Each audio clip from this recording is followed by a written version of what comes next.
All right, go ahead. Good evening. Welcome to the Town of Cicero Planning Board meeting. Would you please join us in the Pledge of Allegiance? Mr. Abbey, would you lead us off, please? Pledge allegiance to the flag of the United States of America, and the republic for which it is one.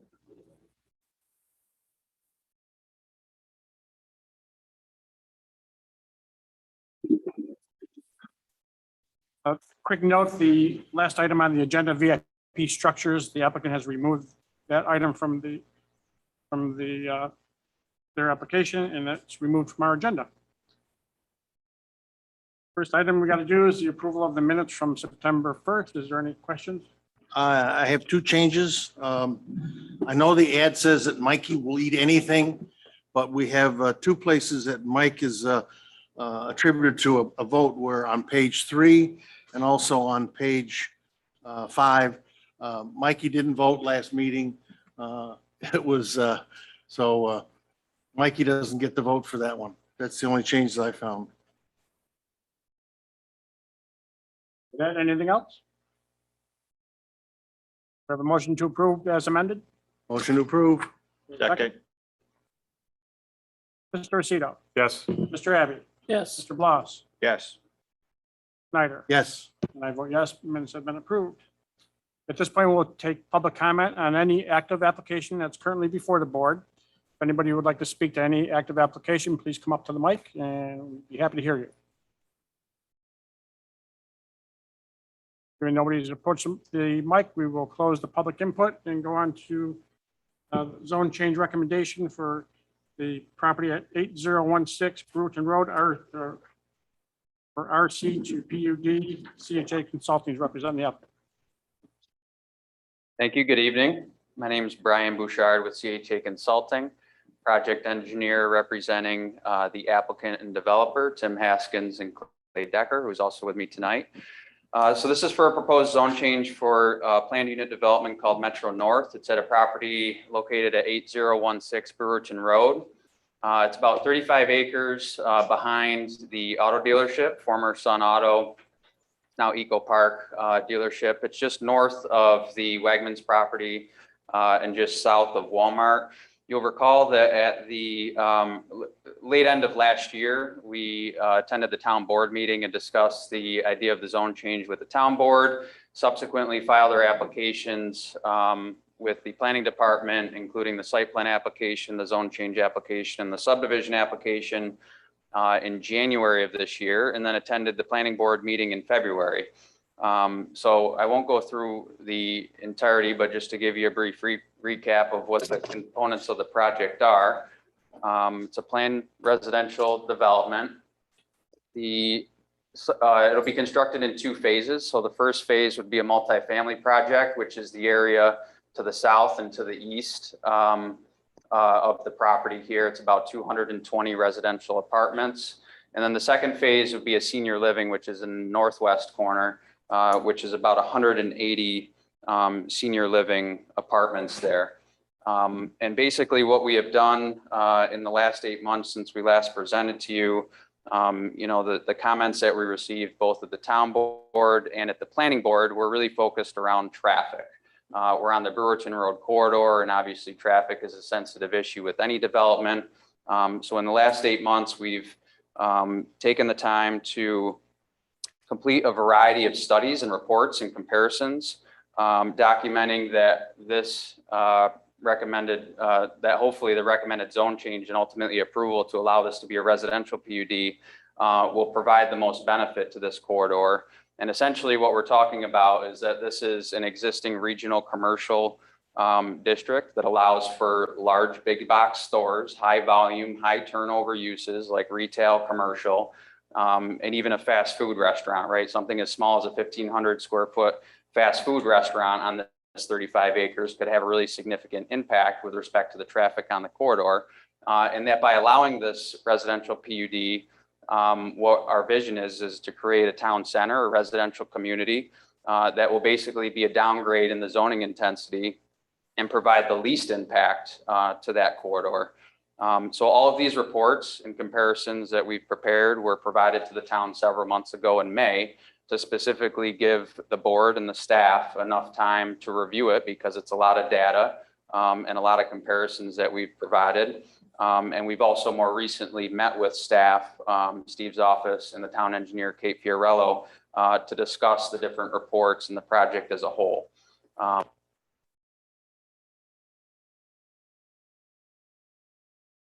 Traffic impact study.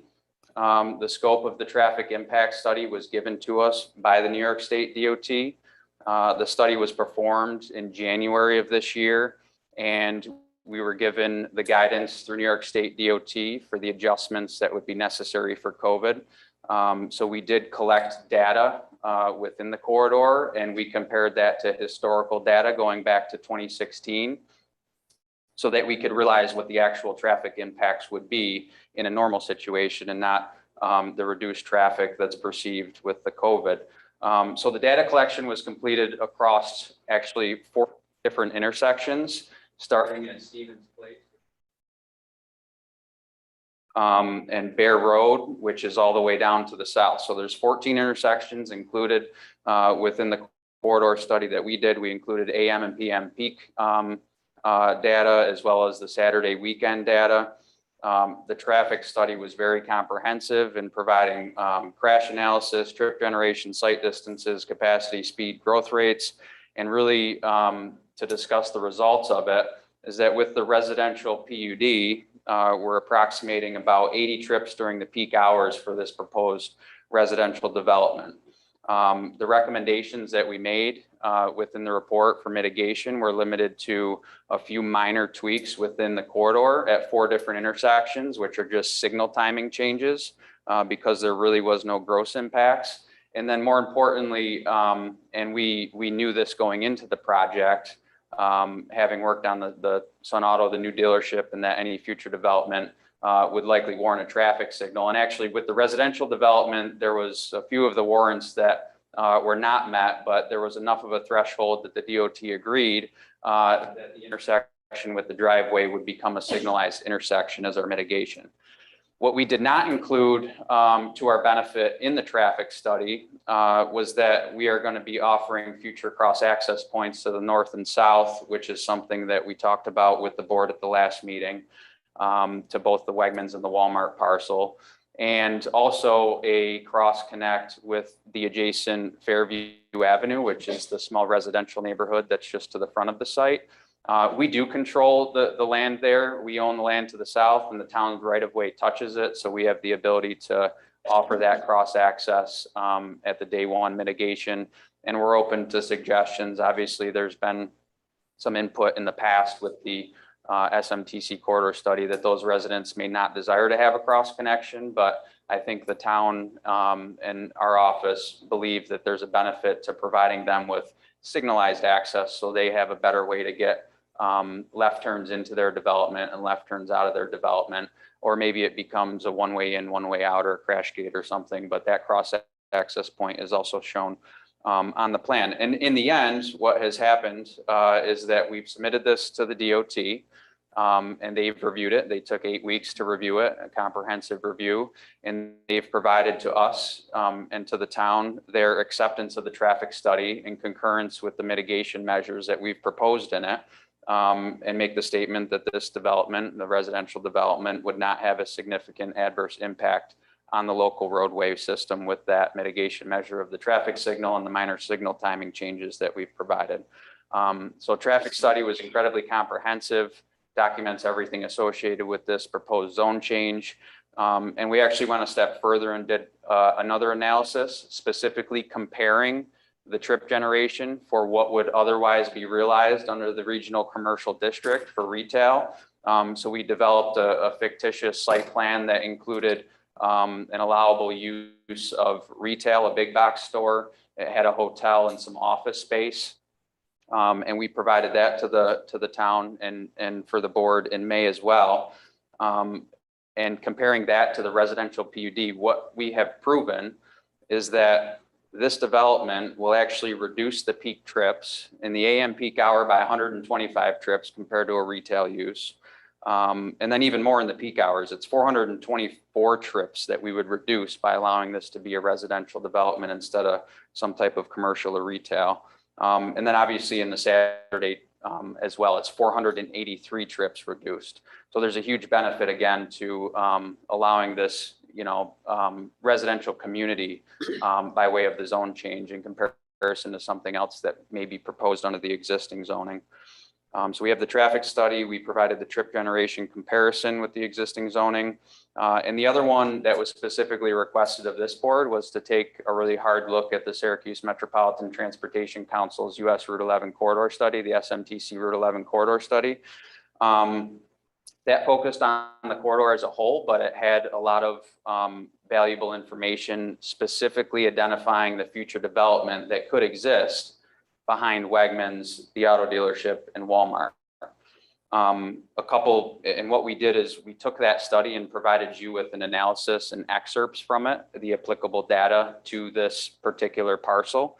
And what we find, and what I'm sure you've reviewed, is that a lot of the recommendations and goals that were outlined within the SMTC's traffic study align perfectly well with what we're proposing with the zone change, specifically calling this area a town center, which would be identified to include a variety of multiple residential housing options. They had a variety of apartments shown and a hotel shown back here, but they also specifically say that zoning modifications may be necessary to facilitate this infill of residential within the commercial area. So that aligns very well again with our proposal here. We also looked at Section 4.1.1 is the local road network expansion, and we talked about this a little bit. There's a graphic in this document that shows various cross connections and even a parallel road to 81 that we discussed, and we looked at that in detail. And actually, even though you may look at the graphic and find that they've provided that local road parallel to 81, the analysis was very clear that it shows that the parallel road to 81 was analyzed, but showed very minimal change, unlikely to draw enough traffic away from Route 11 to substantially alter operating conditions. But what it did acknowledge is that future cross access should be provided amongst these parcels. Essentially, if you can picture the area on 31 between Wegmans and Walmart and the Runnings, there's ways to get between those uses without having to traverse back onto 31. And that's exactly what we're providing here with the cross connects available future to the Widewaters parcel. With whatever happens to the south, we have a cross connect for future connection, the Walmart piece to the back of them, and then connecting the residential neighborhood, which was specifically identified as necessary or connects within this area too. It also obviously mentions, the towns, which is something that we're showing here, having enough right-of-way width for the town to accept roadways and utility easements, so that the town should consider taking ownership of the internal roadways to retain control over the access and future connectivity between the parcels. And then they did elaborate obviously on what we're providing too, which is pedestrian connections, making sure that our development as a whole is walkable because we're creating this community feel, and making sure that those sidewalks extend out to Route 11. We know that the state has done a lot of work to connect sidewalks from Bear Road up to Cotnoy, and I believe there's future plans to continue that sidewalk work. So this would be very much in line with their recommendations for sidewalk connections. Those were the three studies that we analyzed. Mark, if you could scroll down to the color plan. We were asked to provide a little bit more of a graphic to delineate the encumbrances that we have on the site with respect to the wetlands, which we have 2 permits for the narrowest crossings, but we've left the remainder of the wetlands, which are Army Corps wetlands, intact, and provide them as sort of this green space feature, but also giving you an idea of the green space and lot coverage that we have within the 2 phases of the development here. The next slide, I think, is the one with the architecture shown on it. In terms of density, what we've provided within the bulk regulations proposed for the plan unit development, the density is very much comparable to other ones that we've specifically worked on, including Tocco Villaggio, which was a plan unit development that had somewhere between 2,000 and 3,500 square feet per unit. Although that's obviously in a more rural area, our intent is to provide, reduced setbacks and a density that creates a residential community. And what we wanted to do was provide graphics that the architect has worked on to delineate the different building types. So there's two multi-story buildings, which are typical flat. We're calling them the flats. These are 2 4-story buildings that would have garages on the first floor and then apartments units on the upper 3 floors. But the majority of the buildings within the remainder of the multifamily are these, which are color coded, which are 2-story garden style apartments and 2-story townhome apartments. So they're smaller buildings. Everybody gets a garage and a driveway space, and then their living space is accommodated on 2 floors. And then with the senior, there's also a variety there's 5 townhomes, which would have garages and driveways. And then there's the more typical apartment building for that senior living component. The other things that we talked about last time were the amenities, obviously being a town center or residential community. Each section of the project will have a dedicated clubhouse. There's various pocket parks, playgrounds, dog walking areas, fitness rooms, gathering rooms, all connected by sidewalks and walkability within the area as a whole. And in terms of parking, we have a variety of parking, right? There's surface parking, there's the driveway spaces and the garage spaces. We feel like our parking is sufficient for the use, which is obviously something that we can discuss with the planning board as far as the requirements. With the multifamily, there's a variety of percentages, the majority of which the apartments are 2 bedrooms, but there are some 1 bedrooms and there's a few 3 bedrooms. Our parking count with the garages, driveways, and the surface parking for the multifamily is about 2.5 spaces per unit. So pretty much in line with that balance of 2 per 2 or 3 per 3. That would otherwise be kind of directed by the zoning code if it wasn't a PUD. And then obviously on the senior piece, it's a little bit lighter on parking because of that more site-specific use, having about 1.3 spaces per unit. But again, the unit count and the bedroom counts are a little bit different with that senior living piece. So in conclusion, what we've done in the last 8 months is focused a lot on traffic, understanding that was a hurdle that we had to get over in order to convince this board that the zone change is really the best and highest use for this property with the least impact to the corridor, and hope that the board can support moving forward with the zone change. In terms of the procedure, we've provided what's called the preliminary development plan, which is a cursory review of the viability of the zone change, and expect that the planning board can provide any further comments or hopefully recommend that we can move forward with the viability of the zone change in place to provide you with a more detailed, what's called the detailed development plan that gets more into the grading, drainage, and utility, and get us to that next step so we can come back with those more detailed plans. So with that, definitely take any questions or comments and your review of the information that we provided.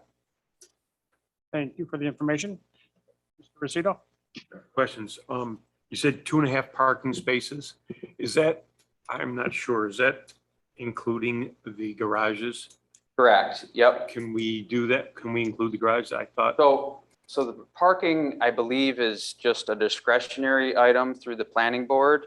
And yes, I know that with other allowable uses, there's an interpretation of whether or not the garages are included, right? And that's what you're referring to. So I think what I was trying to describe is that there's both surface parking, there's garages and driveway space. Every multifamily unit gets a garage and a driveway space, and then there's additional surface parking within the lot that are around it. So the 2.5 spaces is inclusive of garages, driveways, and surface parking. How many garages are there total? It's 1 per unit, so it's 220 garage units. Traffic study that was based on 2016. I think that it's been an increase in the last 4 years. I know that they had to allow for COVID in the last 1.5 years, but Right. with the other developments and whatnot. Yeah, exactly correct. So obviously with a traffic study, we have to provide real-time data. So we collected the data. We compared that data, which was about between a 20 and a 6% reduction from what was experienced between 2016 and 2020. So we looked at all the historical data. Route 11 has a lot of traffic trip generators that we can count the trips on. There's a lot of data between 2016 and 2020 that was used to compare what we got in January and make the adjustments. And then we forecast the growth through a certain duration in the future. So it wasn't just selectively picking data from years ago to use. It was comprehensive with the growth rates that are expected of the corridor. With respect to the growth rates, what we have seen is actually a decline in traffic over the last few years. With the growth rates that are anticipated, there was actually a negative growth rate. And we did not use that negative growth rate. We used a positive growth rate of, I think it was between 0.5% and 1% to be conservative. And that's all described in the study if you're looking at the growth rates and the trip generation data that we provided there. One more thing, it's not really a question, it's more of a comment that there's always the statement that it's not a significant impact. I wish there was a number that could address to that, because is it 1, is it 20, is it 500? It always seems that's someday. Hopefully. Yeah, so, when we look at the peak hour, it's hundreds of cars, 1,200 cars or something that travel depending on which peak hour that you look at. So again, with ours being a residential use, it's not as frequented of a turnover rate as you would expect of something like a Home Depot or a Chick-fil-A, where there's a constant influx of traffic coming back and forth, right? With the residential use, you typically have somebody leaving in the morning for work and coming back at work. And in fact, what you actually look at with the residential development is that it's not even aligning with a peak hour, right? Like Chick-fil-A's peak hour is going to be lunchtime and evening. Dunkin' Donuts is going to be a certain hour, and the like. With residential, you have people that leave 6:30 and maybe 7:30 and 8:30 and 9:30. So the peak hour is actually distributed, and that's specifically addressed in our traffic study too, how that trip generation works within the, the national trip generation standards, is that there is a very broad distribution, and it's a lot less of a turnover than some of the other uses that you would expect of the commercial area. But again, if there was a number to it, 80 trips to this corridor is, 1.2 or something trips per minute. So it's a very minute splash in the bucket compared to what we know exists on the corridor. And that's, I think, why they say it's not going to have a significant impact, and that maybe there's no quantifiable way to say it except for the data that's in the study. So thank you. Thank you.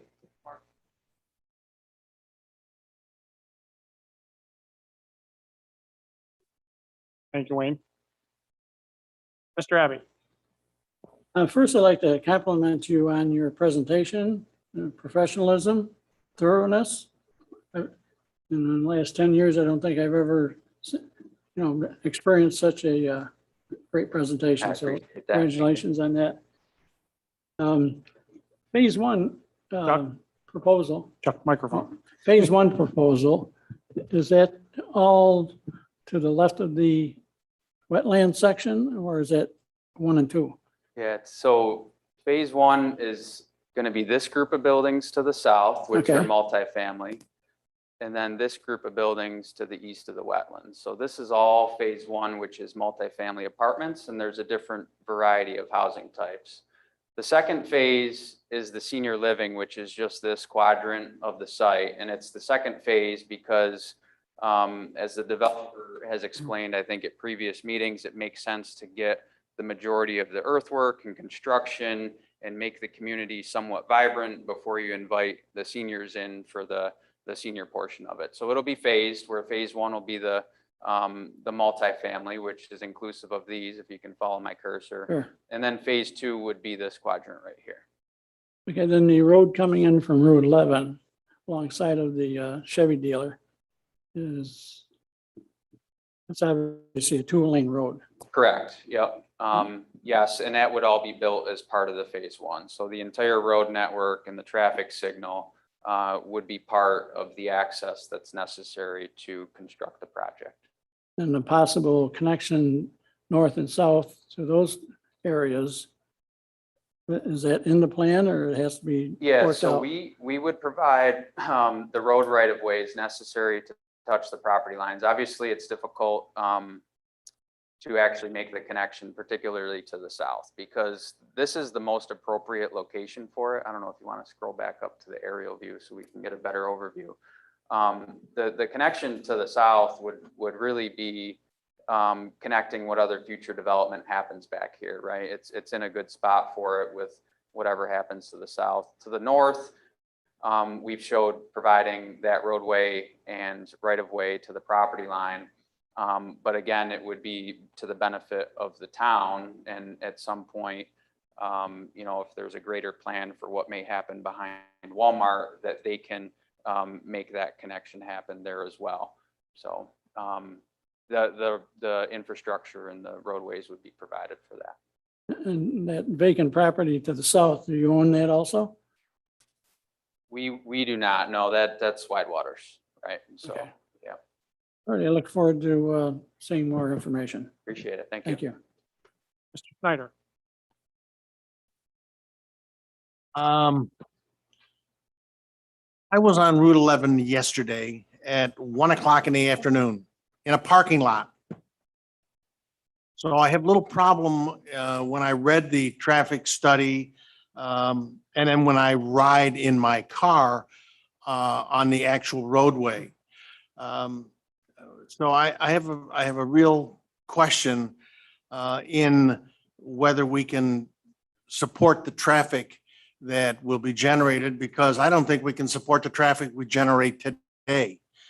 Now, when you were discussing DOT approval and whatnot, you always said the residential area. Did you not include the total project in your numbers when you were talking to DOT?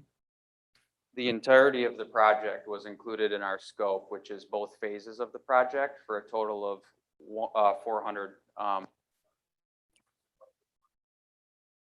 in the 180.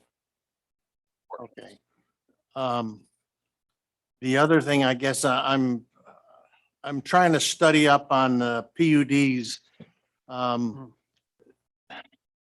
have a problem with them because it appears to be a way to get some things done in a development that we wouldn't normally have. For example, you have buildings 4 stories high. You're talking about more than 4 stories high in the senior living. We're not a city. We're a nice little town. And I have a problem with the vertical density as well as I do with the density of the land. So I'm concerned about the things that you are going to ask us to approve if this gets approved as a PUD. Yeah, so to answer that question, the height would be limited to 4 stories. Within the regional commercial district, an entitled use would be a 4-story hotel. So this particular area already contemplates a 60-foot building, and we're going to stay within that, within our PUD zoning table. So the height is very comparable to what would be allowed today on the property.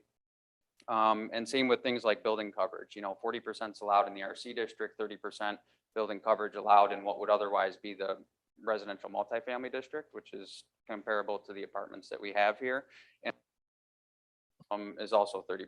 So we're trying to line as best we can with the zoning regulations that are comparing both the RC district, the multifamily, and what we're proposing for the PUD. But you are correct in that the density of units of this PUD is different than what would be allowed in the entitled In RM. the RM district. And that's purposeful. This and reduce setbacks do a lot of things to create the walkable community with buildings at the sidewalk and vibrancy within the clubhouse areas. So we are staying within a lot of the confines that we have looked at for bulk regulations, both on this property entitled and the RM district, and tried to make the best use of those.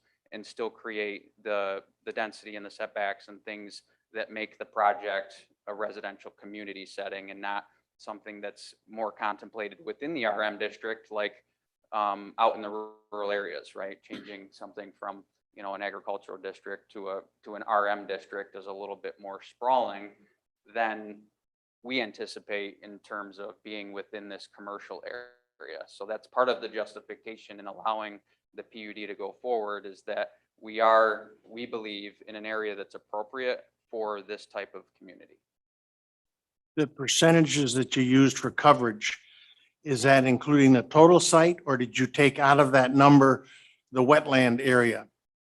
Yeah, so anything within the lot area calculation, so including the building coverage itself and the density of the lot area per unit, is the unencumbered development. So we have a huge acreage within this 35 acres of wetlands that were deducted. We also have a small transmission line that's to the north. It's about 10 feet, but accommodates some area. And we also took out what's shown as the 60-foot right-of-ways within there. So the calculations for density and the percentages that I gave you are the developable area on the lot, not the 35 acres. Okay. That's all for now. Thank you. Mr. Bloss. Yes, I question the traffic study. We've been involved in this not too long ago. And we took some studies from 2016 to just recently. There was no comparison. Physically made a count, sat there and did the count, and it was nothing like the traffic study. It far exceeded it. It was down to almost 9 seconds interval between vehicles.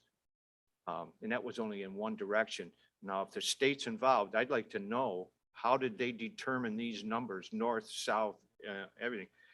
And just in the apartments, you're going to put 220 apartments, say 2 spaces. Most people will have 2 cars today. There's 440 vehicles. Then you take 180 seniors. All the seniors I know have 2 cars or 2 vehicles. And now it's in the peaks. The study had the peaks all screwed up. I sat there and I exceeded that, but every time I counted a vehicle, I had that written down in that time frame, 15-minute intervals. So now we're going to do this on Route 11, north and south. No, I don't. So, believe those. and I guess the believe only- how they counted it. Somehow they missed something. Okay, and I guess the only response that I can have is that, Institute of Traffic Engineers is a guidance document that everybody uses, the professional industry uses. The traffic consultant used guidance from the DOT in the scope of the study, used the guidelines within the manuals to perform the study to the T. You have not only your planning board consultant here, we also have Kate Fiorello as a town engineer now, our office and the engineers at the state, who have all collaborated to come up with the conclusion. So if there's specific points that you feel uncomfortable with, we can address them individually if you're willing to offer those But comments. for instance, just in the peak, this study said the peak is from this time to this time. Totally wrong. I took the numbers and actually in that period, I gave them the actual numbers. Mhm. I sat there, physically looked and counted. And then I said, now here's the peak hour from here to here. Yeah, it sounds like you definitely had maybe a more site-specific study, maybe at one intersection, right? Again, to misinterpret the directions across this. So there was, it's 500 pages. I know it's a lot of data to go through. The executive summary and the beginning, portions of the report that are pretty easy to understand is something like 14 pages. So again, it sounds like you had a bad experience with a traffic study, but it probably was not as comprehensive as what we were required to do with the New York State DOT in this corridor. We submitted the study in February and didn't get comments back for 8 to 10 weeks. It took them a very long time to review it. I tried checking in with them and they said, there's nothing we can do to expedite this because this is a very sensitive area. So I can assure you that unless it was one of these intersections, that there was probably a lot more eyes on this study than perhaps, and I don't know what the project is that you're referring to, but perhaps that was a much smaller scope and smaller study without as much data as what we're providing here. So again, if there's specific things that we can address for you within the data and provide a reasonable explanation for it, we'd be happy to do that. I'd like to see it. More We specific. provided it in May, so it's been, we submitted, I think, 14 copies, so it's definitely been available for you to review, and if there are specific questions, we can definitely answer them. That's all I have. Mr. Maurizio. I'm gonna mirror the comment.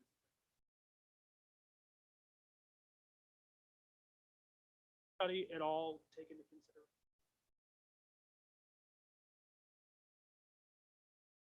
That's going to drastically change our traffic pattern.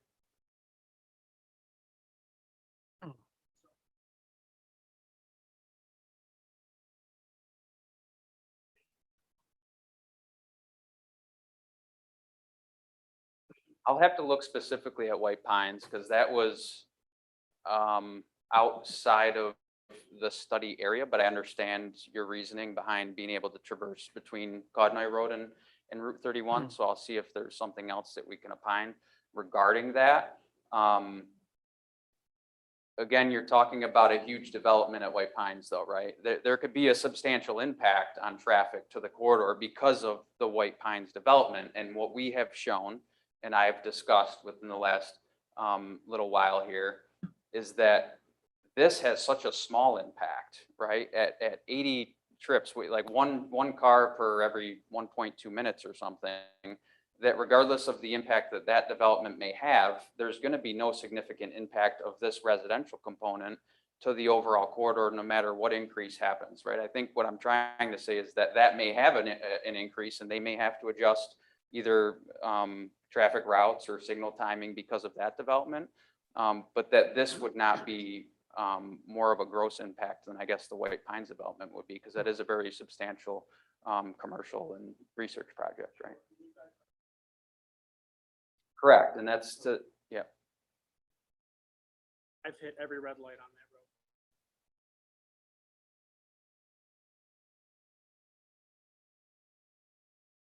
I don't think that this spot is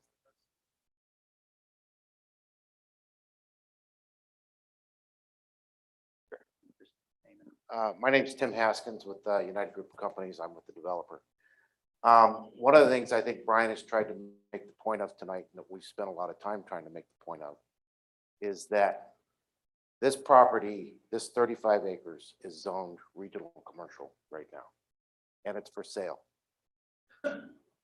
Which means that if we don't get an approved residential PUD, the next thing you're going to be hearing for this site is going to be very soon some resident or some commercial use.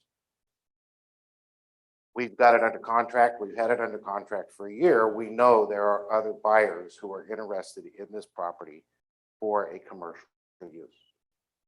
So one of the things we spent a lot of time doing in these studies is showing the impact specifically for traffic of the allowed by right use as of today versus what we are proposing. And that's what we're trying to show you. We understand traffic is a concern on the Route 11 corridor. We heard that loud and clear day one. The point is if we go away because we're not allowed to do what we want to do, next week, next month, 3 months from now, you're going to be reviewing a project for a big box store. And they're going to be allowed by right. And that's the bottom line. So that's why we're asking you not to look at this as this project and what it's going to do to Route 11. The question is this project versus what's allowed by right under the current zoning. And that's why we're asking to change the zoning and allow us to do what we're requesting to do. And I'll add to that too, just to answer your question specifically with the traffic and the signal timing. We were provided the synchro analysis, which is all the electronic files for signal timing to model how the different intersections work with respect to the traffic and the added traffic and this new signal. So the signal timing is very well thought out electronically, I guess, is what I'm trying to say before the signal is installed.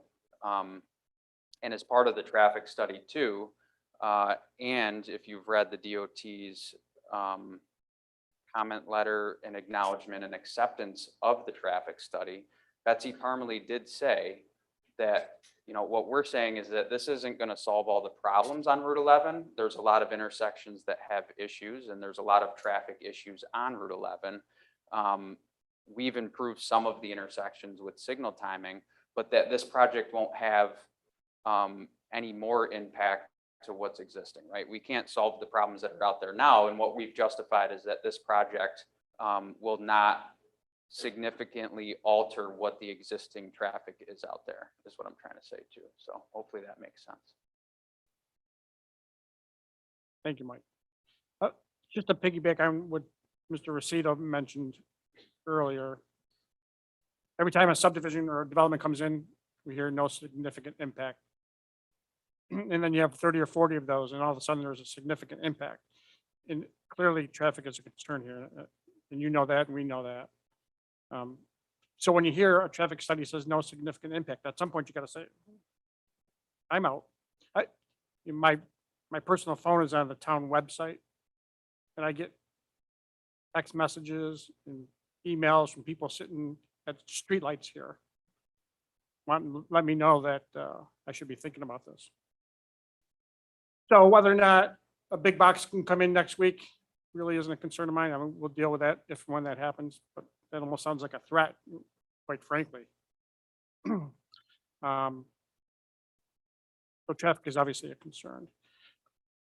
Let me ask you this, you know, the Syracuse Metropolitan Transportation Study shows parallel going along 81. And that kind of makes a lot of sense to me. And yours goes through the middle of the property and it's got a couple of 90-degree turns. That doesn't seem like it makes as much sense. And I'm just wondering why. Yeah, so obviously, first of all, it's not feasible to construct a roadway from Drivers Village all the way up to Country Max. It's an incredible undertaking for the town to be able to accept and take control of the private property. And what also was not considered within the SMTC's traffic study with the colored picture and the concept plan that they had showing that was the encumbrances that are there. There's wetlands and there's other stormwater ponds and there's easements.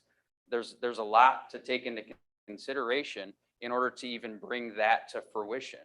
And when you look specifically at the section, and I highlighted it in the report, which I brought with me, it says that they looked at the parallel road more as cross connect to allow people to, for instance, travel from Walmart to the house that they live in or apartment they live in here, and then go from their apartment to Wegmans. So to be able to take trips off of the road internally. They specifically said that as they looked at that parallel roadway, that it did not have a greater impact on the Route 11 data and the taking traffic off of Route 11. But that the most benefit would be interconnecting the properties and ensuring that, for instance, somebody in an apartment didn't have to go out onto 31 just to come back and go to Walmart. So there's a lot of things that were discussed in the report, and the conclusion was that it would not have a gross impact on traffic to provide that. But more importantly, to ensure that any future development within what they're calling this is the town center, the residential town center, has the ability to connect with parcels to the north and south. It's interesting because they did a presentation here, I don't know, a couple of years ago maybe. And they were pointing out that those cross connections were vital to making this whole project work. So it's kind of, their verbal description to me is different than what you're saying they have in writing. Yeah, I mean, again, we provided the, we provided the analysis and the study. I'm sure it was just a brief, a brief presentation with the picture that we all noticed, and maybe that was what took home. But yeah, section 4.4.1. Overall, the synchro analysis shows very minimal change in the addition of the local road to the future base development scenario. And while it does, while the traffic patterns in the study area, it is unlikely to draw enough traffic away from Route 11 to substantially alter operating conditions in the study corridor area. And then it goes into various connections over 81 and bridges over 81 and things that aren't, completely relatable to this site itself. But yeah, I mean, I'm not saying that they didn't talk about it and acknowledge it, but the conclusion of it was that there wasn't a gross impact. What that was doing was connecting properties together. There's a lot of things that are better with where we're connecting in terms of wetland impacts and some other environmental things, but making sure that we do provide options to be able to both walk and drive between Wegmans and Walmart. So you're saying there is one garage per unit. So that would, if you take out the garages, they would leave 1.5 spaces per unit? Yeah, yep, that's correct, yep. And Mark, we have kind of like a guideline for 2, not counting garage, or 2.5. Somebody help me with that. Don, do you know? It has a lot to do with whether the garages are a rental, like it's Uncle Garage, they're a rental, so a lot of people don't rent them, therefore their cars are all out in the lot, so, but you're saying the family housing all have a garage and a driveway to store another car. Correct. And a half. Yeah, each residential unit has a garage space and a driveway space, and that there's additional parking around the development for that extra half a space. So you're Yeah. correct. Each unit comes with a garage and a driveway, yes. But we don't typically count the garage because a lot of times it ends up with Yeah. dressers and bedrooms. That's stuff that won't allow a car to get in there. Yeah, I mean, sensitivity to, I guess, impervious area and some other things, the developer obviously owns and operates similar developments, right? One's out in Utica, it's called Deer Run. So it's kind of the experience that they have too, and if you want to add to it. Under the lease agreement typically, and it's usually part of our approvals, that the lease for in areas where we have garages for rent, just the garages, the requirement is if you rent a garage, your car is parked in the garage. And it'll be the same for these. In other words, they can't use it for just storage and park their car outside of the garage. The lease calls for that? Yes. So, yeah, these are all, every one of them's independently leased units, so that will be the case under the lease. You ever have to enforce that? Yes, we do. And to address your comment earlier, I did not mean to threaten the board. That was not the intent of my comment. Specifically, just that we have spent a lot of time trying to compare the by right density and the by right impact of this property against what the lower impact use that we're proposing. And I understand everybody's hotspot is traffic, and we're aware of that. And just wanted to bring the board's attention back to the fact that the by right traffic is much worse than what we're projecting. Yeah, I'm not worried about that because I'm afraid that the younger generation will not go to a big box store. They go to their computer, they go to their telephone. And that is why I have found in my recent history, I have trouble buying stuff in a store because they do not stock it, because people don't walk in the door and buy. They get on their cotton picking phones or their computers. So I'm not too worried about big box stores roaring into Route 11 at this point. Now they order them online and then they drive to the store to have. Yeah, That's next. yeah, that's next. Can you tell me how this project compares with the PUD that you're requesting as opposed to if it was zoned RM? As far as density, Yeah, so obviously, I think I touched on it a couple You times, did. right? The point is that there are things that we are asking for within the planned unit development that are different than would be allowable within other areas of the RM. yeah, And give the me those ben- specifics, please. Yeah, so the RM district, 5,400 square feet per unit minimum. Our combination is, if you consider the whole 400 units, although there's two separate sides of the project, is 2,800 square feet per unit. But that's broken down differently between phase one, which is multifamily, 3,500 square feet per unit. And then the senior is a little bit more dense with just under 2,000 square feet per unit. And when we started going through the density and how we were going to arrange, this more dense and the setbacks and the density that we're requesting for this, I did start looking at, because we worked on Toco Villaggio, and they have different apartment buildings on different lots. And we're basically equivalent to what that property is in terms of density. They're also multi-story buildings, right? They had some townhomes planned that we came back for modified approvals for. And in terms of height, Hold on a second. If this was zoned residential multifamily, how many units could you have here? well, I have the density calculation. It's 5,400 square feet per unit approximately. We're at 3,500 square feet per unit for the multifamily and 2,000 square feet per unit for the. I'm not following that. Somebody help me. The density calculation is based on the How many land units? mass. The land mass that's not encumbered by wetlands or right of ways or easements. So it's a little bit, If this was zoned residential multifamily, how many units would you be able to put in here?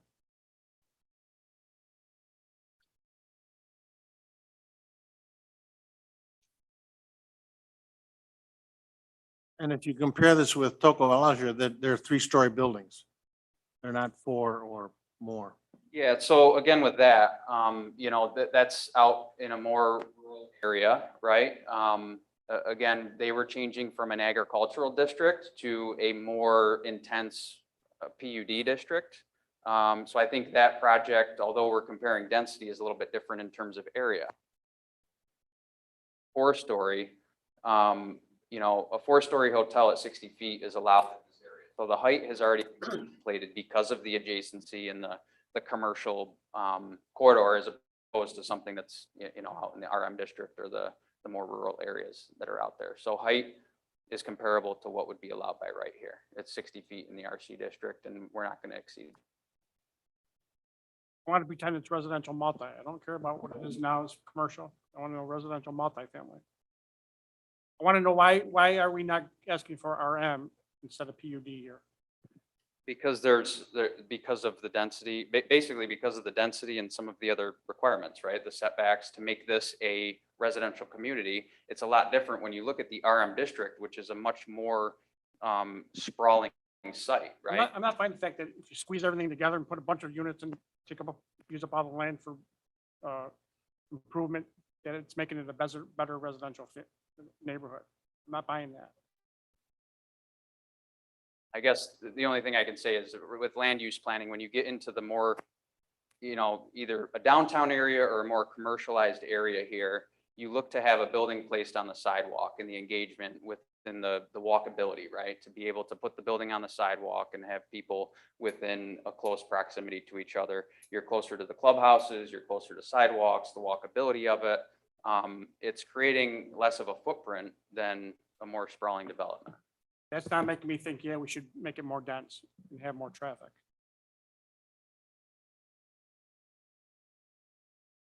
I mean, how much yard, if you buy one of these, how much yard do I have? Do I have no yard? Is that what you're telling me? Right, it's an apartment, so it's not purchased, so it's common space. You're correct, yeah. It's an But the- apartment building that you're in, and then it's not for sale, so you don't buy part of the yard. It's an apartment. So all this whole project is all rental? Correct. Oh, I guess I thought part of it was going to be where you buy the space and condos or whatever. I didn't realize that it's a total rental.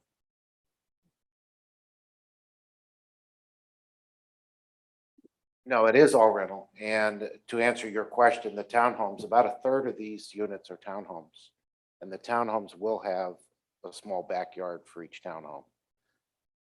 We're anticipating the townhomes to be a fairly attractive to younger families with, small children. They'll have room for a swing set and that type of thing in the backyard. So the garden apartments and the flats, there's a lot of common green area around those that will be used, but the townhomes will have their own little backyard space. An RM district allows for 5,400 square feet per unit. The unencumbered land mass minus the wetlands and the right of ways Hold on a would second. allow for two hundred and When you one say units. per unit, an apartment's gonna be 5,400 square feet? So the, You're talking about the building. Okay.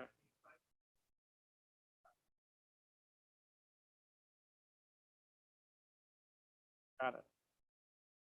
it's 201 units with the 25 acres of unencumbered area that we have for developable area. Under RM, Correct. opposed to 220? Yeah, and, again, there's certain viability economically to the project too, in terms of the number of units. Just to correct, it's, what did you say, 201 on the entire parcel At versus, RM, versus the 400 for the PUD, which includes 180 units of senior, active adult senior living, which is a less intense use, and then 220 units of multifamily, which is low-impact multifamily and two-story townhomes and garden apartments. And then 92 units are in the four-story flat buildings. so how many units total with this? This is total 400 between the two pieces, 400 as opposed to 201 under as opposed to RM. 201, yes. That's what I was looking for. It just took me a while to go backwards. I appreciate that. So, from my perspective, it's obvious that RM or residential use is going to be less of an impact than commercial. But seems like when you go to a PUD for a use like this, it's strictly residential, multifamily use, that you really should work within those confines of RM. I would probably be supportive of this under RM, but not with the 400 units in a PUD in this location. Understood. As I understand that. And I guess what I tried to do was compare what the board has approved in other areas with exact similar density, but out in undeveloped areas within the town. And we feel that the density here, even though it's comparable for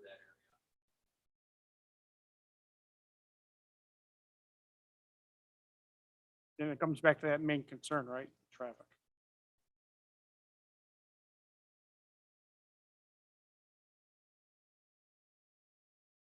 if anything more than the volumes of information that we've provided and the various cover letters that we've provided to the town and the DOTs, and hopefully, I don't know if Mark's had a chance to look at it, Kate Fiorello's looked at it.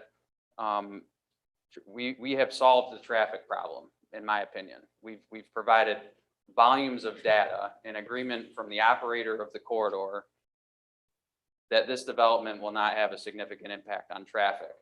And there's ambiguity, it's an ambiguous answer to not have a significant impact, but we're talking about 80 trips per hour versus the corridor that we know of today.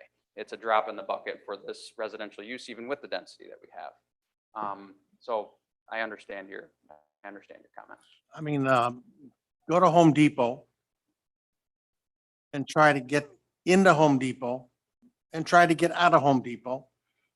And my knowledge, I believe they said there was before my time, there was a traffic study done. And yet we have people that constantly are calling the town saying, what the heck did we do?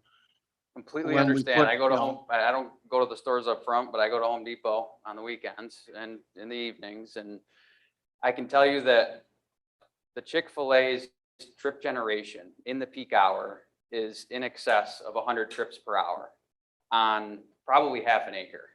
And then you have a Starbucks next door, which is the same. It's probably 100 trips per hour. So you have 200 trips per hour probably within a postage stamp out there. And on 35 acres, we have 80 trips per hour. So with a dedicated traffic signal, and that the loops that you have to do to get in and out of the drive-throughs and the stacking is totally apples to oranges from, I guess, what we're talking about in terms of the addition of traffic. But I totally understand. I live right around the corner, travel to Home Yeah. Depot all the time, and Yeah, so we were told that both of those would have little impact, if any. But another argument for them is that some of the traffic that's coming through there is driving by anyways, right? Here you're generating new trips. Yeah, exactly. But it's also constant influx of trips too, right? When Yeah. you look at, and I mentioned it before too, right? When you're looking at a residential use, it's typically a trip out in the morning and a trip back. Right. Half of the project, or almost half of the project, 180, is age-restricted senior living too, right? So it's not even, the full 400 is not multifamily, it's age-restricted, which has even different hours because they're gonna go out, at 10 o'clock in the morning or whatever it might be, and it's completely unrelatable to a fast food trip generation study, I guess is what I'm trying to say. Just one other thing I'd like to bring your attention to, and talking about the RM versus the PUD. One of the concerns we had when we went with the traffic study was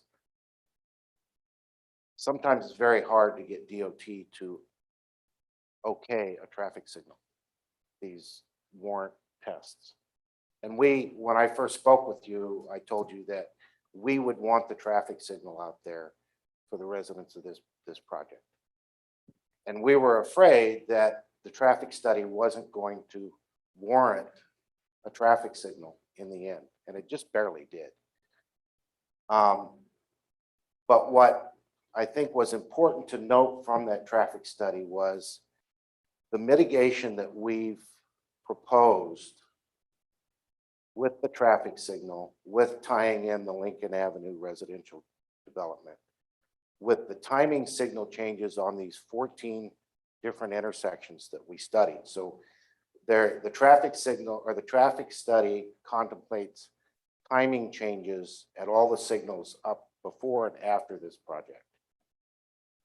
That the combined effect of that was to improve safety on this corridor and to improve the traffic condition because the new signal was providing a new gap in the traffic for people to be able to get in and out. And it was significantly reducing the risk factor for the people in that residential area from getting in and out of their development. So those are all positive benefits of the mitigation we're proposing on Route 11. And they're all based upon us installing this traffic signal, which is based upon the density that we're proposing. If we were to go to an RM density, we would no longer meet that threshold for a signal. And I doubt that DOT would allow us to do it.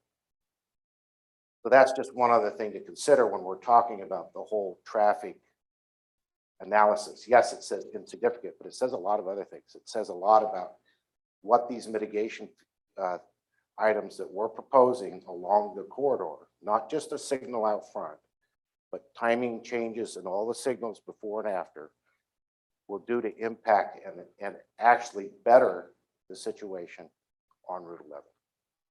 And that's in the study. Steve, is it a requirement for sprinklers for a 4-story building resident? Okay, because I'm thinking about impact with the fire department. So they all will be sprinkled. Yep. Correct.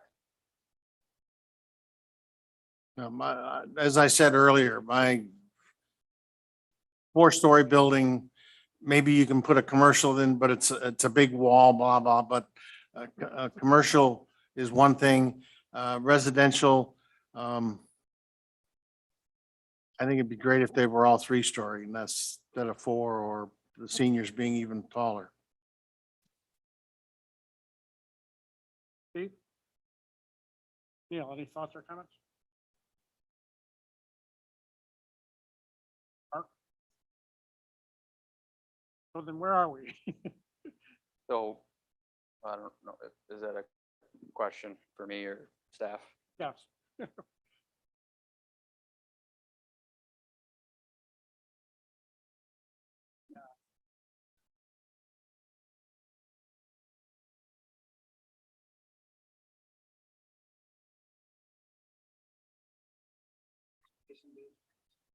Neil, can you grab the mic? On section D2, planning board shall discuss the proposed application for a change in district and review the preliminary development plan with the owner of the meeting of the planning board. We just did that. Planning board shall prepare general recommendations prior to the preliminary development. Hold on one second, because mic is not working. Grab the one. Okay, so your next step is under 3, after you've considered this, and you guys can come to some consensus on it. You can take your time, actually consider what you've heard tonight. You don't have. But your next steps fall under 3. You're going to make a recommendation to the owner indicating approval in principle or disapproval concerning the change in the district. Okay.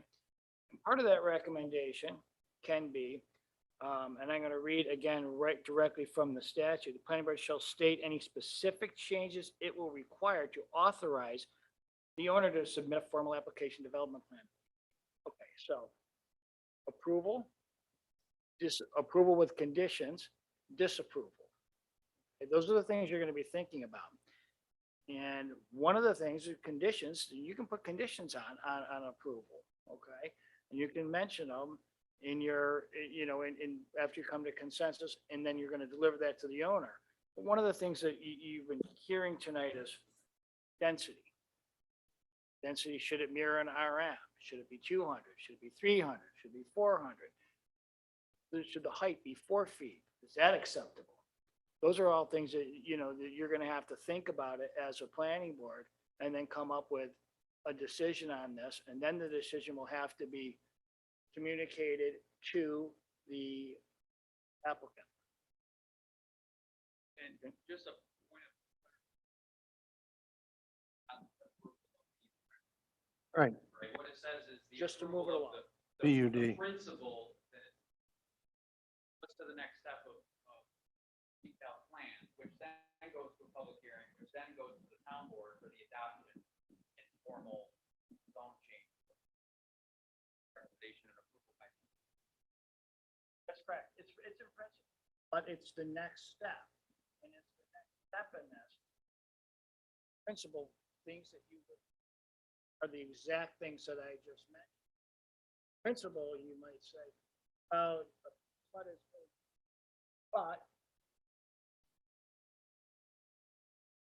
I decrease a decrease in the height. It may not. It's board decision. Those are the things you would think about and consider along your way.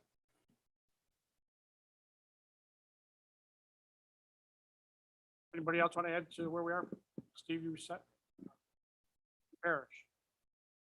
Thoughts, any comments, questions? I think I would want some time. We haven't seen you in a while. There's a lot of stuff here. Yeah, I there's spent some time with the traffic study, but understood, and I'll just point out too that we gave some graphics that are kind of colored up. There's also a zoning chart on there that goes through RC, RM, and then each lot individually and the lot as a whole.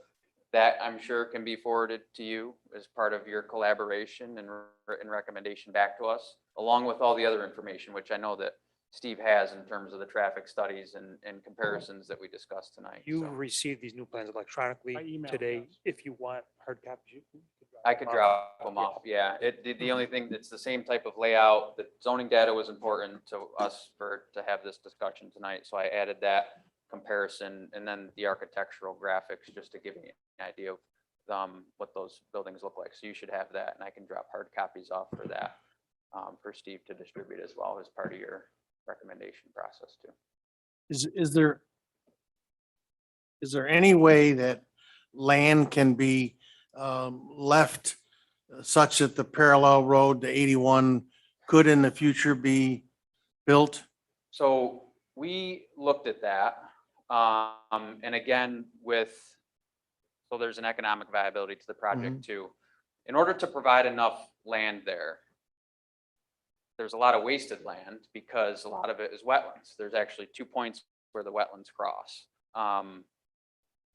And you can see where the islands are. We call them the islands because they're not actually an island, but they're on the opposite sides of the wetlands. And by reserving a 60-foot right of way, we've basically taken out half of the development. There would probably be one small building here.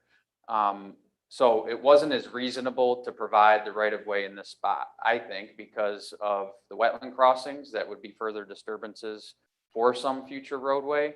And the fact that the town already has not a right of way, but we have given you access easements, as part of like the Sun Auto project here. And developing those make more sense because there's less impacts to them. So it was very difficult for the project to support a full 60-foot right of way. And I think by providing that right of way, it wouldn't be used in the future because of the impacts both up and down. Because when you get down to wide waters, a lot of that is wetlands. And then when you get up, see this right here, giant pond. So there's not a lot of interconnection that could actually. So in other words, what the county said was a bunch of crap. What they what you're did is telling they me. took, right, exactly. What they did is, So they give us a pretty picture, yeah, showed a big ta-da, but we couldn't do that anyway. right. And that what they did is they did not look at the overall impacts. What they did is take an aerial and drew over top of it what a fictitious plan would look like. And when you start diving down into each individual parcel and take the time and effort to go through the wetland studies and the grading, there's other utility easements and other things that make less functionality to them. And what I will offer too is that obviously as we get into the site planning, some of this may change in terms of the areas, right, that we have available to us. So what we've tried to do is provide conservative zoning data on the table. So when you start to look at it and consider the things like the density and the setbacks, just understand that, as we do get into the grading and landscaping and drainage and all those, that there probably will be adjustments to those. It may not be grossly adjusted from the density, but 400 units may go down to 390 units or something because there's an area where we have to provide, either wider sidewalks or stormwater management or something. So what we provided you with is what we believe to be the maximum, right? And that there's probably more planning to do, and it may reduce some of those as we go through the process too. That's a good point, and I think that's one of the things Brian and I talked about was under the PUD, you typically anticipate that the PUD, whatever is approved as the PUD is the maximum. I mean, that's what you do seeker on, that's what everything is, that's the maximum allowed by the zoning reg. And then when you do your actual final site plan and you start getting into the nitty gritty, you're reviewing that site plan against that maximum. And in most cases, we're not going to be able to get to that maximum once we start doing stormwater ponds and doing all that, but you want to do your seeker findings based upon whatever that maximum is. So that's basically what we're saying. We're saying 400 units, the end result could be 390, could be 380, could be 399. We don't know yet. 120. Well, sorry. Well, I'd want to see the height restriction to be 3 stories. Understood. Appreciate that. Any other thoughts or comments from the board? Yeah, I just had a thought, if RC, if we're talking about 200 units, and then the PUD, we're talking possibly 400. Would there be room to compromise there to cut it in half? That'd be viable. I think cutting it in half would definitely not be viable. As we said, I think, I don't know where, right? We've already established where we go from here. I think you all need to provide written recommendations. There may be recommendations in there, but it's not something that you're setting in stone and maybe not something that we're setting in stone. I think as you have time to write that recommendation, we would probably come back and be able to look at what your cumulative recommendation is versus what maybe we've studied in the last couple of weeks, if it's at the next meeting or whatever it might be, and try and find what you're saying is kind of a middle ground, right? But that's going to take a lot more time for us to look at, because I can almost guarantee you that just simply chopping it in half probably kind of makes it a little Right. bit less viable. I just wanted If to not, throw it out there. right, if not completely unviable, but things like maybe all the 4 stories that we have, maybe they're not all 4 stories, maybe that some of them are 3 stories and that, 1 or 2 of them remain as 4 stories if they're in the right area or something, right? So there's probably your time that you need to take to write the recommendation, our time to review it and react to it, to see if we can then move forward and come back to you with how we can come to an agreement to move to that detailed development plan, it sounds like, if that makes sense, right? Anything else, anybody? All right, I just want to agree with Chuck that your presentation was very good. I appreciate that. Yeah, the good thing is I had 8 months to prepare for it. So I commend, obviously, my client and we've done incredible volumes of, it's hard to put it all into, and we've been almost an hour and a half. It's hard to put everything that we've done and the time that we've spent and try to describe it to you in an hour. So hopefully that's what you're saying, is that it came across at least well prepared and comprehensive. It did, So thank you absolutely. for that. Yeah, appreciate it. All right, we'll be in touch. Very good. Thank you very much. Appreciate your you. time.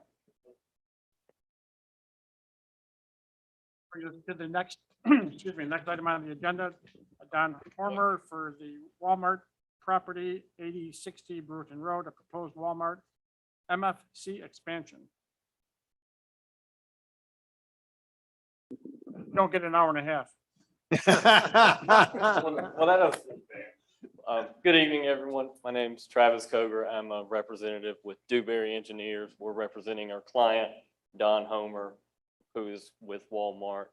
And today I'm just going to present to you what we're proposing at the Walmart located on Brewerton Road.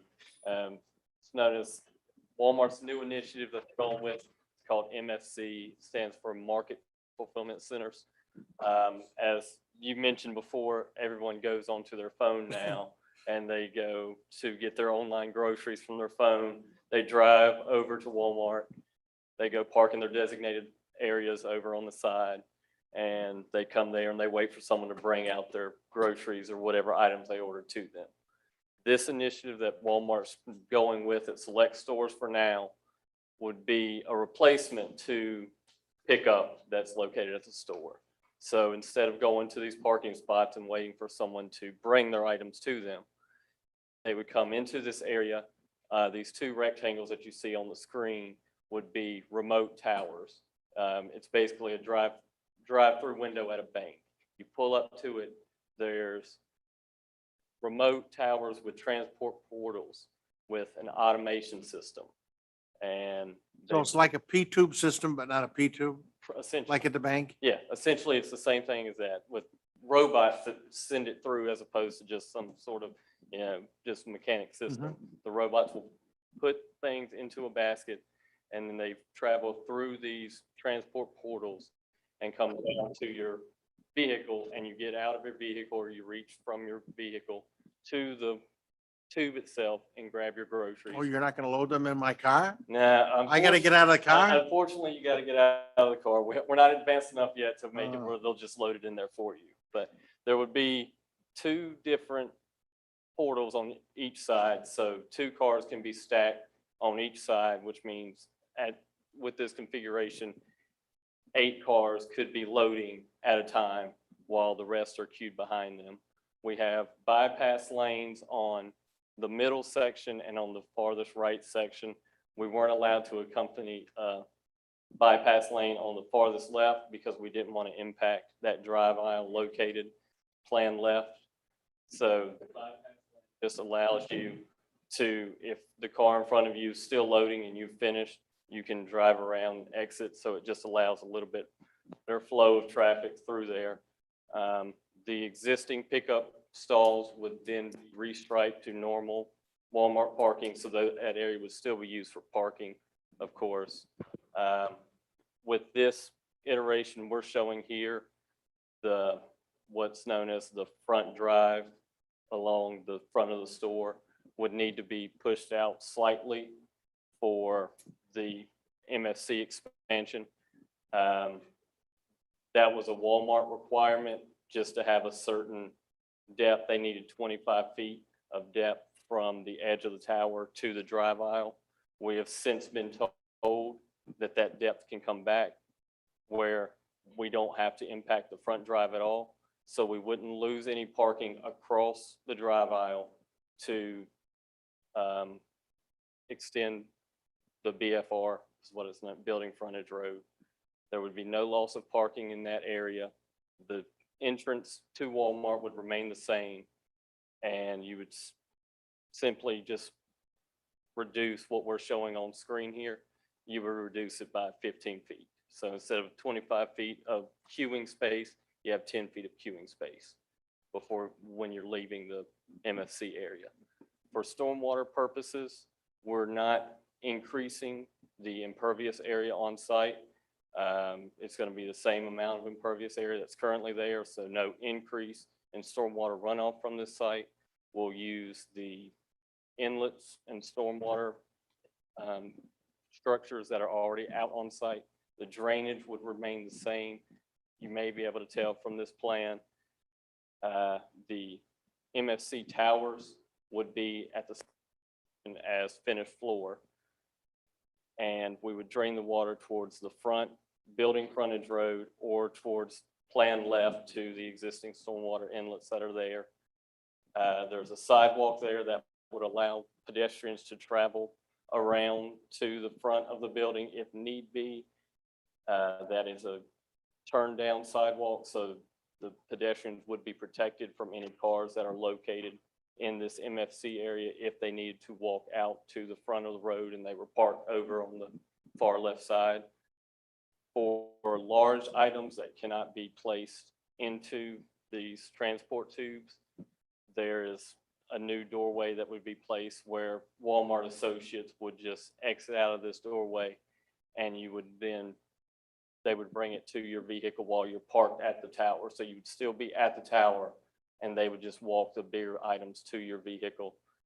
This would also allow for delivery for Walmart. This is something that they're looking at doing, delivery. The 3 parking stalls located to the left of the sidewalk would be MFC van parking stalls where the associates would load it, and then your goods could be delivered to your house, and you wouldn't even, back to what you were saying, you don't even have to show up now. It just comes to your house. And there would also be 1 box truck parking stall added for this project that would allow Walmart to bring in these goods. The way this project, these MFC projects seem to be set up, Walmart will still have their normal truck dock area for deliveries, but the MFC truck will have its own delivery system, and all MFC orders and goods would come in on this 1 truck and be loaded in the MFC area, which would be at the existing garden center area. That would be removed, portion of it would be removed, and they would put in this new automation system and new MFC storage area, and all the MFC goods would just come in on this 1 side of the building. Honestly, that's about the extent of the project. It's not a lot to it. Like I said, it's just replacing pickup with a new initiative that Walmart wants to utilize, with kind of eliminate the human-to-human interaction and have just more of an automated interaction that you'd have at their stores.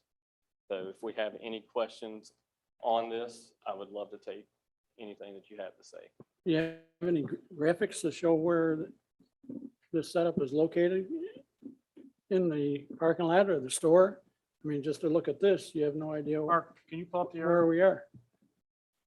Yeah, the only clue I got was you said in a demolition drawing, you said garden center. Yeah. So I figured out where it was, Right. but there isn't a map of the building and then where this is as it relates to that whole complex. Okay, we can provide a vicinity map if need be, but as we're looking on this aerial, so where you see these glazed canopies, if we have a pointer, that would be. So these glazed canopies right here. So these would be removed, and then we would place the remote towers in this area, and the cars would just come in, use this existing drive as is, and then you'd come in either on this side here or here, and the existing building, this all remains the same. So we're only removing these glazed canopy areas of the garden center. I'd like to see some 3D illustrations of what this is gonna look like. I wish I could provide that to you, but that would be an architect thing, and I have not seen anything from the architect showing that. I only have the site work for it. Okay, well, I look forward to seeing that. Yes, we can provide that. I can request that from the architect and we can provide that to you. Great, thank you. Yes, sir. Mr. Aceto. So the products that people are gonna get aren't coming from the main part of Walmart. They're delivered by trucks. So my understanding is that the MSC products, those get ordered, and then your shipment basically comes in from their packaging facility, already on a truck, into this MFC area, so that associates don't have to travel between the store to go from this area to take stuff or take it into the store. So it comes directly from a truck, your order, or the typical MFC item. So, because it's, Any of those products, food products, or are they all perishable, if it was. food- non-perishable? Right, and if it was food products, they'd have some sort of refrigeration or something in this area to preserve it if need be. Or I'm sure if it was something that But it could go can be bad both. It's gonna be both. potentially. My understanding is that it's all in this area, but I'm sure if there are items that may be perishable, they would need to get them from the main store and bring it to this area as opposed to just having it sitting back in the MFC storage area.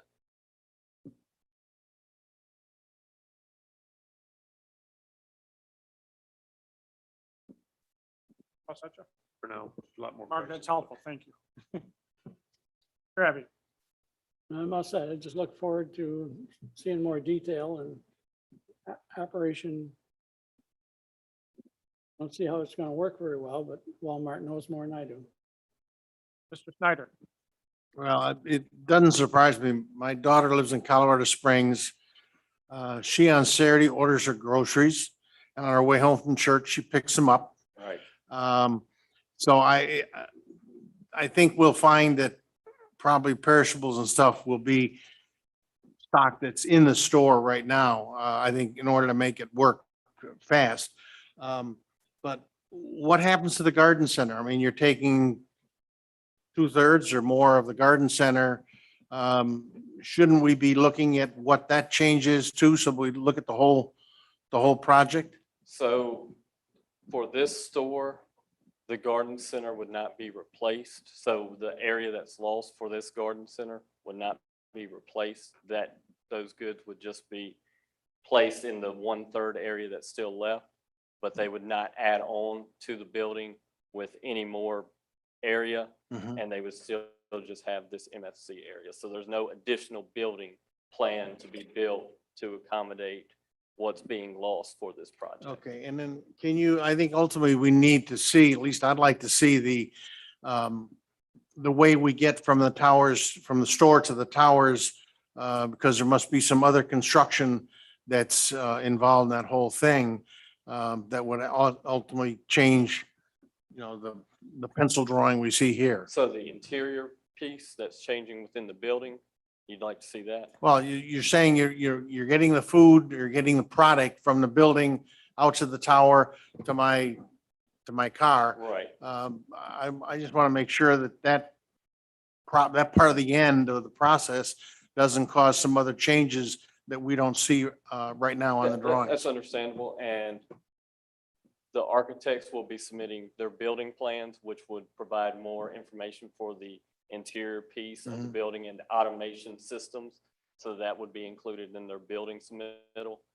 But I can also provide that to the board if the board would like to see that, so that you can see exactly what's being proposed inside the building and how that will change what's going on in the store operations right now. Yeah, I think it's a great idea. I mean, it does take that, what's now in the parking lot.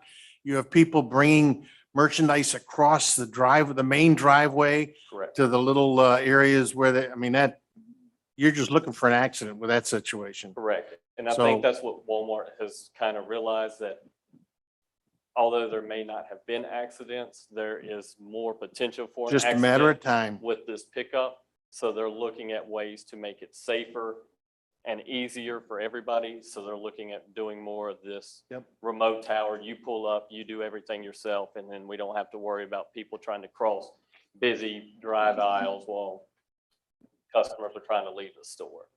All for me, Mark. Plus, I'm all set. I was curious what these towers were and I Googled and came up with some interior ones. Are they similar to what they had? I don't think they have many more of those interior towers where you picked up. So I'll explain it like the interior towers that they had. There are two different iterations for MFC. There's this remote tower option that we're presenting to you today. And then there's the in-wall option where there would be a building expansion. And then those actual portal that you would walk up to would be in the wall. And that's more associated to the tower that you saw in stores. This would be more of an automation system that just brings it to you at the time. And like I said, more like a bank drive-through as opposed to the in-wall tower that you saw that you had to walk up to and like open up the door and go into a locker and type in the code and everything. This is more of just kind of like the bank drive-through. You're at your car, you get out and you just pull the goods out of the window as they get transported to you. You're gonna get us elevations of these towers? We can provide elevations for that, yes. So you look at these two side by side. Edge of the pavement, I mean, raised concrete or whatever. Yes, Where would so that be here? So right here, this is what, in our drawing here, this line would be this edge of pavement. So this is where we're proposing going out about 15 feet from the current edge of pavement to accommodate what Walmart wanted as far as queuing for the remote towers. But we have since learned, since we submitted these plans to the town, that Walmart does not require this 25 feet of queuing. We can reduce that down so that we do not have to impact this drive aisle. So just imagine instead of 25 feet here, we're gonna have 15 feet here. And then our line will be right here at the edge of pavement like it is. So there's no impact to this intersection or to this frontage road right here. Did say that, but you lost me with all those MFCs. See, that's the problem with Walmart. They have too many acronyms and no one knows exactly what they mean. So This drive aisle's busy. it is a busy, so we did not want to impact it. So only reason we proposed this was because it was a Walmart guideline requirement for this design of remote towers. But they have learned that every single remote tower project that they were working on was going to impact the frontage road. And they realized that that is not a good idea because these are so busy. So since then, they have learned that we can just reduce this down to keep the drive aisles from being impacted, and it doesn't impact the MFC project itself. Mark, for me, Mr. Parrish, for me, I would want this here so I could see and make sure that traffic's gonna work. I'll leave it up to you whether or not need that to study the traffic pattern. I'm saying this should be in here, I think, so I can see it with the building. You just want to see it superimposed Yeah. on the aerial. Yeah. We can do that.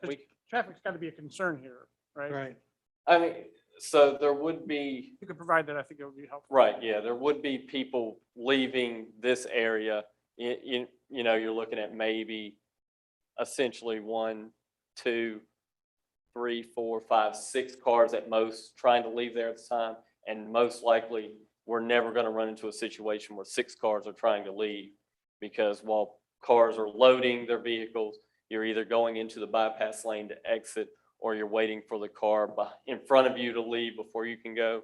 So at most, we're looking at 6 cars trying to enter the frontage road at a time, but there's very small chance that we'll have more than 3 cars at a time trying to actually leave this area at the same time. Yeah, I think we're gonna have to we're gonna control the cars that are on the main drive going in front of the building and in front of this discharge area, and the people are driving out. I think there may be stop signs required or something to control, because it could be a free-for-all. Right, and Because the people coming in now don't stop until they get to that first front door. absolutely. And we do provide stop signs located for the MFC lanes. So the frontage road would have the right of way and they would still be allowed to just go. And then you would be stopped here and you would wait for your opening from the MFC lane before you can actually just barrel out into the frontage road. So that is the intent, is that the MFC lanes are waiting for the frontage road to clear up, and the frontage road will remain keeping the right of way so that we do not cause any issues in this main intersection of backing up while people are waiting to see if they can get out of the MFC area. That crosswalk would be eliminated because at this point, there would be no, That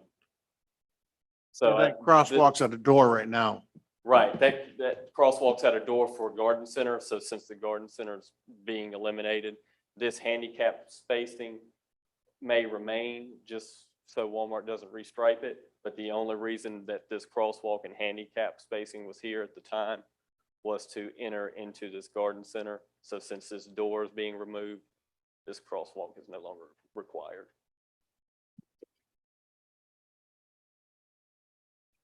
Not that that has anything to do with planning, but what are you picking up? Are you picking up bags or boxes of stuff? Just curious. You're at the tower grabbing your, So when you're in the car, so it would be in a box item, but it would be sort of bag. It would just be the normal Walmart bags, pickup bags that you'd grab out of the box area and just put it into your car. So it's already bagged for you and you just grab it and go. Mike?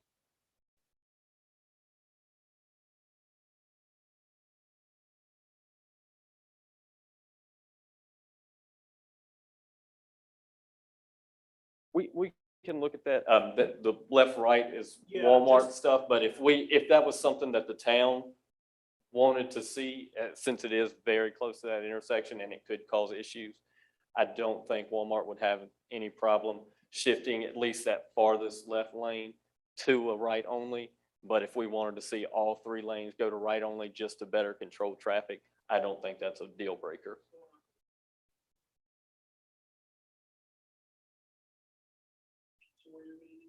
Correct. So as they pick up their product, you want them to go right out? I think I go through the, And go Well, you don't want them to go as far as the front door into the non-food side, but you do want to get them. I mean, they're going to want to go out, turn left and either go through, they're, Yeah, that would be the one issue that you're not going to be able to control people from doing whatever they want.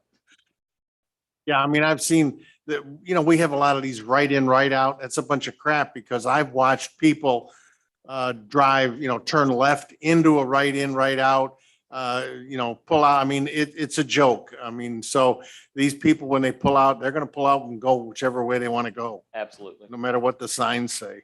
Yes, we've come across many of curbs that have been designed to make it right out, and then they just gradually wear away because Yeah. people run over them while they're trying to go left. So no matter what you do to make things idiot-proof, people Yeah. always find a way to work around it.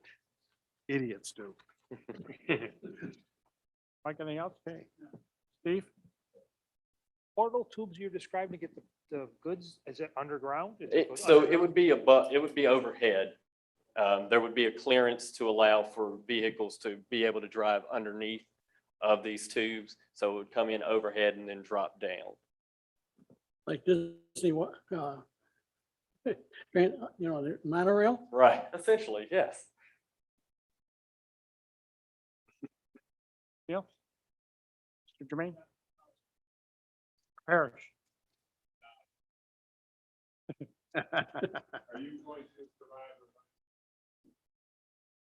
Yes, we will provide a revised plan that shows the MFC area being pulled back to existing concrete line. Okay, we can provide that. Interesting.